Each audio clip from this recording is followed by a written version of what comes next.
Bismillahirrahmanirrahim. Assalamualaikum warahmatullahi wabarakatuh. Perkenalkan, nama saya Sunarti, NIM 20900119060, jurusan PAUD 3. Di sini saya akan menjelaskan mengenai materi tentang diksi atau pilihan kata. Pertama, saya akan menjelaskan apa itu diksi. Diksi adalah suatu pilihan kata yang tepat dan selaras penggunaannya dalam menyampaikan sebuah ide, gagasan atau cerita.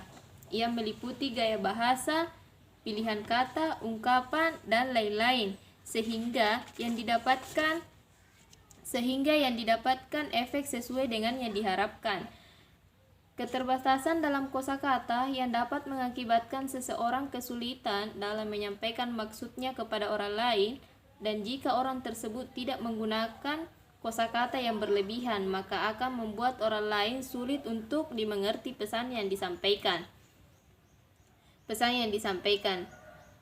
Di sini saya juga akan membahas mengenai ciri-ciri diksi. Sesuai dengan pengertian yang tadi saya jelaskan, bahwasanya diksi merupakan pemilihan kata agar tepat untuk sebuah kalimat. Selain pengertian pada kesempatan kali ini, kita juga akan membahas mengenai ciri-ciri diksi. Di antaranya itu: 1. Pembeda nuansa makna dengan bentuk gagasan. Ciri yang pertama dari diksi adalah diksi bisa digunakan untuk membedakan nuansa makna dengan bentuk yang sesuai dengan gagasan dan situasi maupun nilai rasa ke pembacanya. Yang kedua itu pengungkapan gagasan. Ciri yang kedua dari diksi itu adalah pengungkapan gagasan tepat pada pemilihan kata guna untuk mengungkapkan gagasan atau hal yang diamanatkan. Memakai pembendaharaan kata yang mempunyai oleh masyarakat bahasa serta bisa menggerakkan, memberdayakan kejayaan itu menjadi sebuah kata yang lebih jelas. Di sini saya juga akan membahas mengenai fungsi diksi. Mengacu tadi pada pengertian diksi yang di atas, fungsi diksi merupakan pemilihan kata dan cara penyampaiannya, maka di sini saya akan membahas fungsi diksi. Diksi berfungsi untuk memperindah suatu kalimat. Misalkan diksi dalam suatu cerita. Dengan adanya diksi yang baik, maka penyampaiannya cerita dapat dilakukan secara runtut, mendeskripsikan latar dan waktu, menjelaskan tokoh-tokoh cerita, dan lain-lain. Berikut adalah beberapa fungsi diksi. Di antaranya: 1. Menyampaikan gagasan atau ide dengan tepat. 2. Menciptakan aktivitas komunikasi yang lebih efektif dan juga efisien.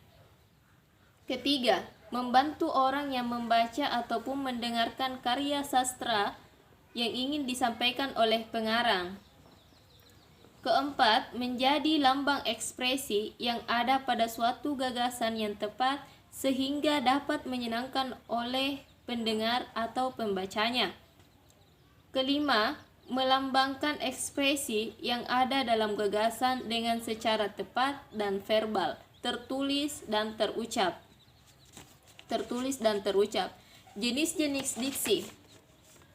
Jenis-jenis diksi dan contohnya. Di sini saya akan menjelaskannya. Pertama, secara umum, diksi dapat dibagi menjadi dua jenis, adalah diksi berdasarkan maknanya dan diksi berdasarkan leksikal.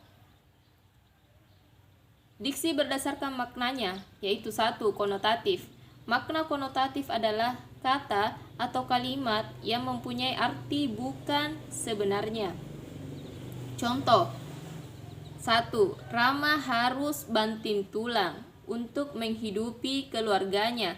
Kata banting tulang diartikan sebagai kerja keras. Contoh kedua: Dani adalah seorang kutu buku, sebagai gemar membaca buku. Kata kutu buku diartikan sebagai gemar membaca buku.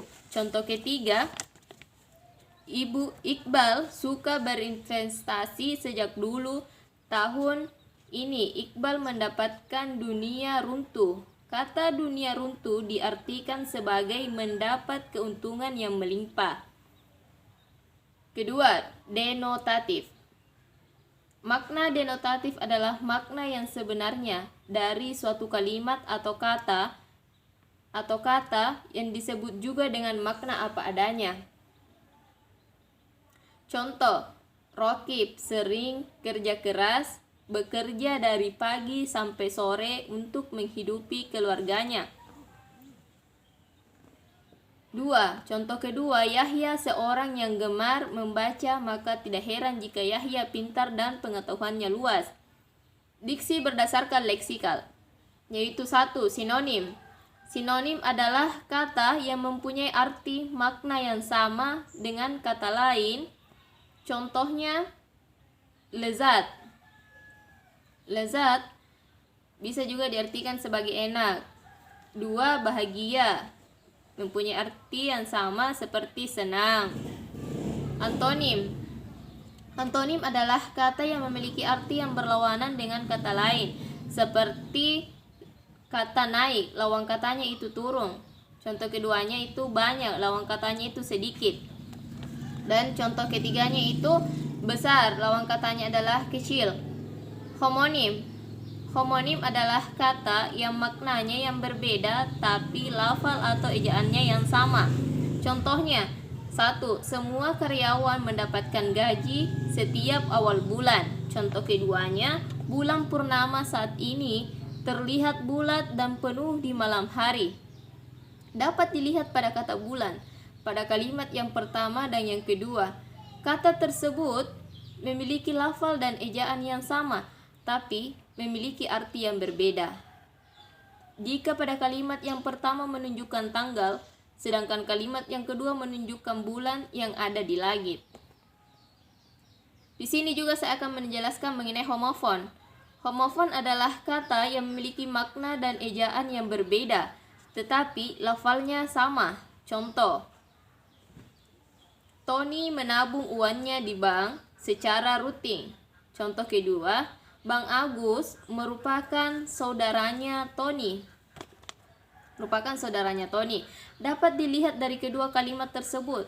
Yang tadi saya jelaskan bahwasanya kata dari bang dan ban memiliki lafal yang sama, tetapi ejaan dan maknanya yang berbeda.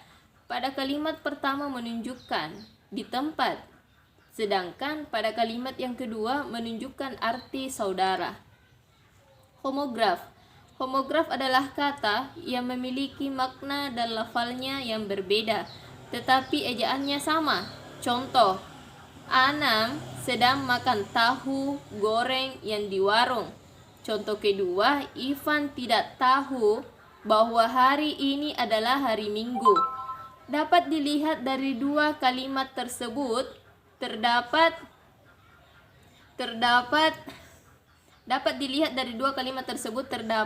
kata tahu yang memiliki ejaan yang sama.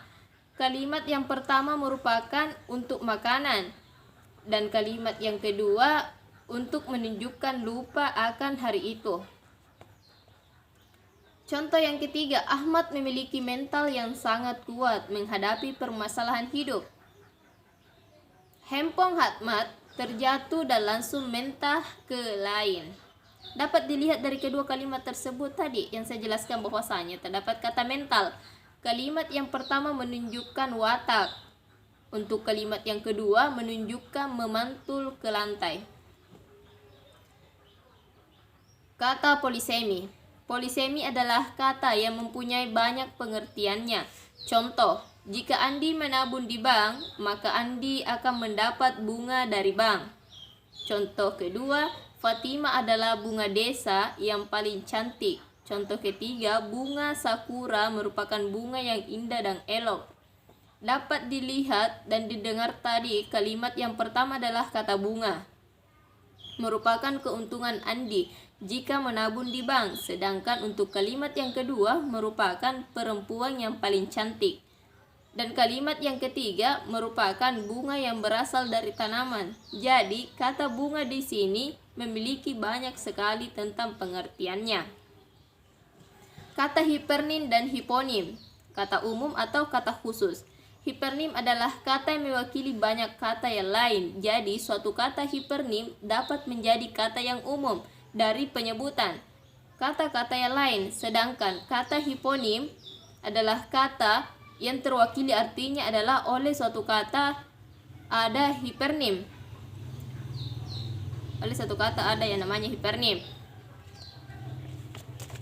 Jadi, di sini pula saya akan menjelaskan mengenai syarat-syarat diksi. Adapun beberapa syarat diksi yaitu 1. Ketetapan pemilihan kata ketika menyampaikan suatu gagasan tersebut.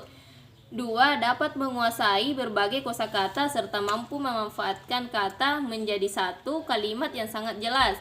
Ketiga, pengarang juga harus bisa mempunyai kemampuan untuk membedakan dengan tepat makna yang berdasarkan gagasan yang akan disampaikan. Manfaat diksi. Di sini saya juga akan menjelaskan mengenai manfaat diksi.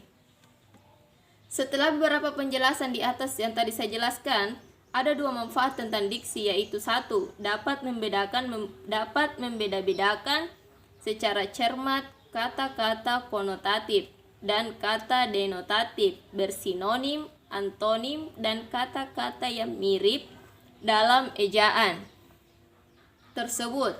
Kedua, sementara untuk penulisannya sendiri,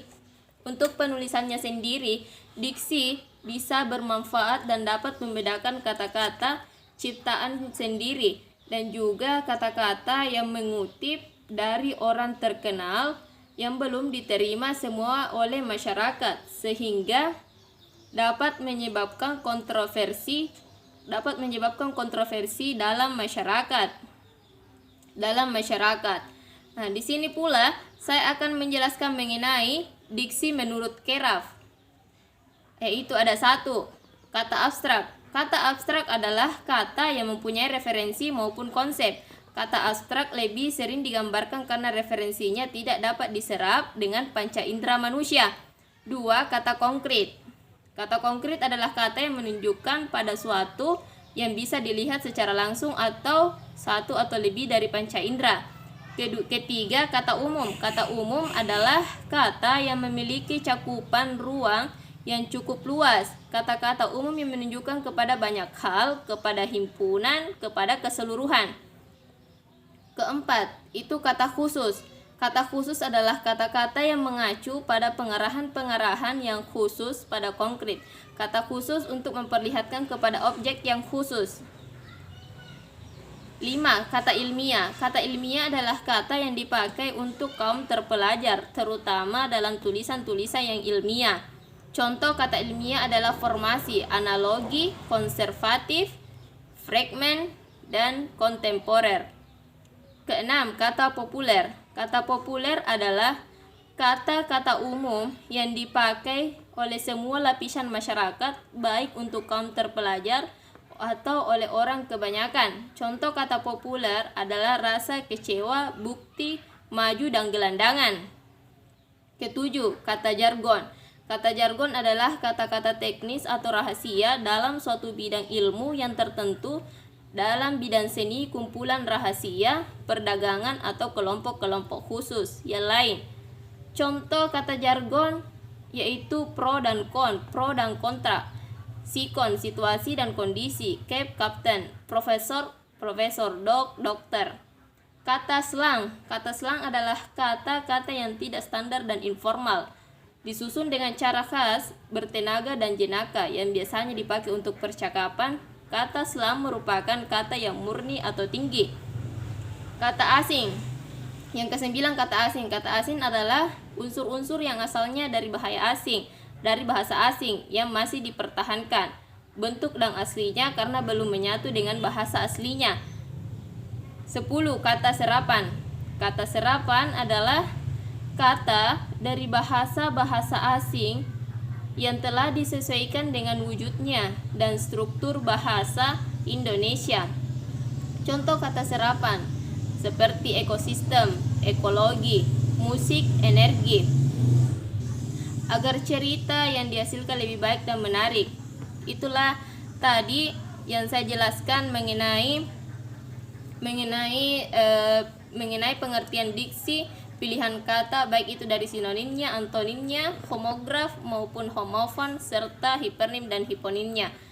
Mudah-mudahan yang mendengarkan beserta dosen pengampu saya, mudah-mudahan dapat dimengerti penjelasan yang saya sampaikan. Sekian dan terima kasih. Wassalamualaikum warahmatullahi wabarakatuh.